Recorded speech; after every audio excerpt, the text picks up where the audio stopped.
ਬਾਬਾ ਗੁਰੂ ਨਾਨਕ ਦਾ ਫਲਸਫਾ ਤੇ ਬਾਕੀ ਗੁਰੂ ਸਾਹਿਬਾਨ ਦੇ ਫਲਸਫੇ ਤੇ ਉਹਨਾਂ ਦੀ ਹਿਸਟਰੀ ਜਾਂ ਉਹਨਾਂ ਦੀ ਇੰਪੋਰਟੈਂਟ ਜਿਹੜੇ ਕੁਝ ਕੰਮ ਸਨ ਉਹਨਾਂ ਦੇ ਉੱਤੇ ਅਸੀਂ ਮਾਡਰਨ ਆਰਟ ਦੀ ਐਗਜ਼ੀਬਿਸ਼ਨ ਕੀਤੀ।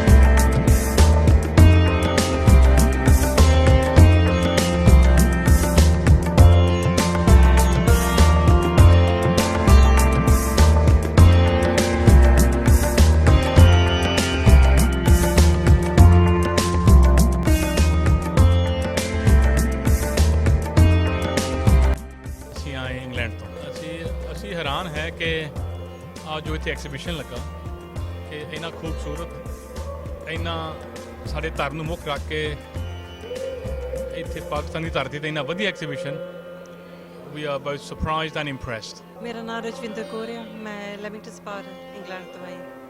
ਮੈਨੂੰ ਬਹੁਤ ਅੱਛਾ ਲੱਗਾ, ਮਨ ਬਹੁਤ ਖੁਸ਼ ਹੋਇਆ ਦੇਖ ਕੇ ਜਿਹੜੀ ਜਗ੍ਹਾ ਤੇ ਅਸੀਂ 1999 'ਚ ਆਏ ਸੀਗੇ ਤੇ ਉਸ ਟਾਈਮ ਤੇ ਕੁਛ ਵੀ ਨਹੀਂ ਸੀਗਾ, ਸਿਗਰਟ ਐਂਡਸ ਤੇ ਮਾਈਸ ਸੀਗੀਆਂ।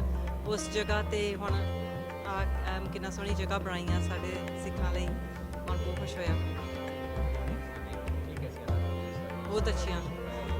The paintings are truly inspiring and they're a beautiful piece of art.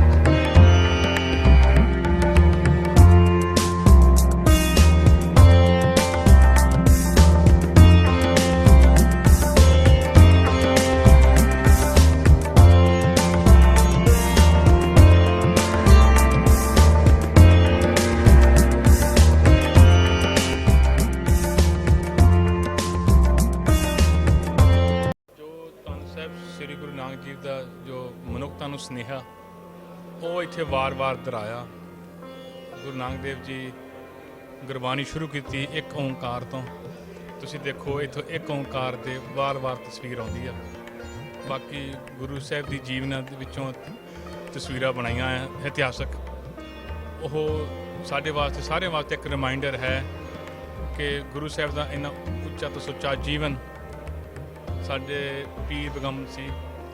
ਤਾਂ ਇੱਥੇ ਜਿਸ ਰੂਪ ਰੇਖਾ ਅਸੀਂ ਦੇਖਦੇ ਹਾਂ, ਜੋ ਇੱਥੇ ਬਣੀ ਹੈ ਰੂਪ ਰੇਖਾ, ਉਹਦਾ ਬਹੁਤ ਸ਼ਲਾਘਾਯੋਗ ਆ। ਜਿੰਨੇ ਵੀ ਯਾਤਰੀ ਆਏ ਆ, ਜਿਸ ਦੇਖੋ ਹਾਲ ਵਾਰ-ਵਾਰ ਭਰੀ ਜਾਂਦਾ, ਖਾਲੀ ਹੋਈ ਜਾਂਦਾ, ਵਾਰ-ਵਾਰ ਭਰੀ। ਜਿਹੜਾ ਵੀ ਆਉਂਦਾ ਉਹ ਸਾਰੇ ਵਾਹ-ਵਾਹ ਕਰਕੇ ਜਾਂਦੇ ਆ।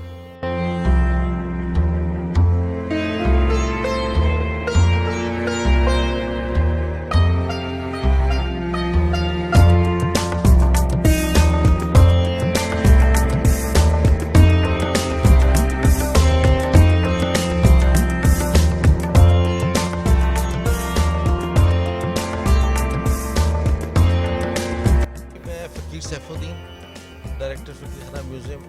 ਮੈਨੂੰ ਹਕੂਮਤ ਪਾਕਿਸਤਾਨ ਵੱਲੋਂ ਟਾਸਕ ਮਿਲਿਆ ਸੀ ਕਿ ਬਾਬਾ ਗੁਰੂ ਨਾਨਕ ਤੇ ਆਰਟ ਐਗਜ਼ੀਬਿਸ਼ਨ ਕੀਤੀ ਜਾਏ ਤੇ ਮੈਂ ਤਕਰੀਬਨ 21 ਆਰਟਿਸਟ ਪਾਕਿਸਤਾਨ ਦੇ ਰਿਨਾਊਂਡ ਆਰਟਿਸਟ ਨੂੰ ਇਕੱਠਾ ਕਰਕੇ ਬਾਬਾ ਗੁਰੂ ਨਾਨਕ ਦਾ ਫਲਸਫਾ ਤੇ ਬਾਕੀ ਗੁਰੂ ਸਾਹਿਬਾਨ ਦੇ ਫਲਸਫੇ ਤੇ ਉਹਨਾਂ ਦੀ ਹਿਸਟਰੀ ਜਾਂ ਉਹਨਾਂ ਦੀ ਇੰਪੋਰਟੈਂਟ ਜਿਹੜੇ ਕੁਝ ਕੰਮ ਸਨ ਉਹਨਾਂ ਦੇ ਉੱਤੇ ਅਸੀਂ ਮਾਡਰਨ ਆਰਟ ਦੀ ਐਗਜ਼ੀਬਿਸ਼ਨ ਕੀਤੀ ਹੈ ਮੁਖਤਲਿਫ ਮੀਡੀਅਮਸ ਦੀ। ਅਤੇ ਇਹਦੇ ਵਿੱਚ ਇੱਕ ਐਗਜ਼ੀਬਿਸ਼ਨ ਦਾ ਇੱਕ ਹਿੱਸਾ ਸਾਡਾ ਫੋਟੋਗ੍ਰਾਫੀ ਦਾ, ਅਤੇ ਜਿਹੜੀ ਸਾਡੇ ਪਾਕਿਸਤਾਨ ਦੇ ਦੋ ਲੀਡਿੰਗ ਫੋਟੋਗ੍ਰਾਫਰਸ ਨੇ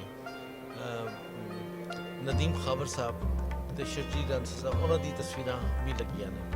ਫਿਰ ਇੱਕ ਸੈਕਸ਼ਨ ਸਾਡਾ ਐਂਥਰੋਪੋਲੋਜੀ ਆਫ ਸਿੱਖਸ ਇਨ ਪਾਕਿਸਤਾਨ ਹੈ, ਉਹ ਵੀ ਐਗਜ਼ੀਬਿਸ਼ਨ ਦਾ ਹਿੱਸਾ ਹੈ। ਐਗਜ਼ੀਬਿਸ਼ਨ ਦੇ ਵਿੱਚ ਸਾਡੇ ਔਰ ਪੇਂਟਿੰਗਸ ਨੇ, ਮਿਕਸ ਮੀਡੀਅਮ ਹੈ ਅਤੇ ਲਫ਼ਜ਼ ਬੇਸਿਕਲੀ ਕੁਝ ਆਰਟਿਸਟਾਂ ਨੇ ਲਫ਼ਜ਼ ਓਂਕਾਰ, ਇੱਕ ਓਂਕਾਰ ਦੇ ਉੱਤੇ ਕੰਮ ਕੀਤਾ ਹੈ, ਜਿਹਦਾ ਮਤਲਬ ਹੈ ਵਹਦਹੁ ਲਾ ਸ਼ਰੀਕ, ਅੱਲਾ ਇੱਕ ਹੈ। ਅਤੇ ਸਾਡੇ ਆਰਟਿਸਟ ਨੇ ਬੜਾ ਖੂਬਸੂਰਤ ਕੰਮ ਕੀਤਾ ਹੈ ਅਤੇ ਐਗਜ਼ੀਬਿਸ਼ਨ ਨਹਾਇਤ ਹੀ ਖੂਬਸੂਰਤ ਤਰੀਕੇ ਨਾਲ ਅਸੀਂ ਕਿਊਰੇਟ ਕੀਤੀ ਹੈ ਤਾਂ ਵਿਸ਼ ਲੋਕਾਂ ਨੂੰ ਪਸੰਦ ਆਵੇ ਅਤੇ ਸਾਡਾ ਇੱਕ ਸੌਫਟ ਇਮੇਜ, ਇੱਕ ਨਾਂ ਸਾਡਾ ਪੂਰੀ ਦੁਨੀਆ ਜਾ ਸਕੇ। Over 100 art forms.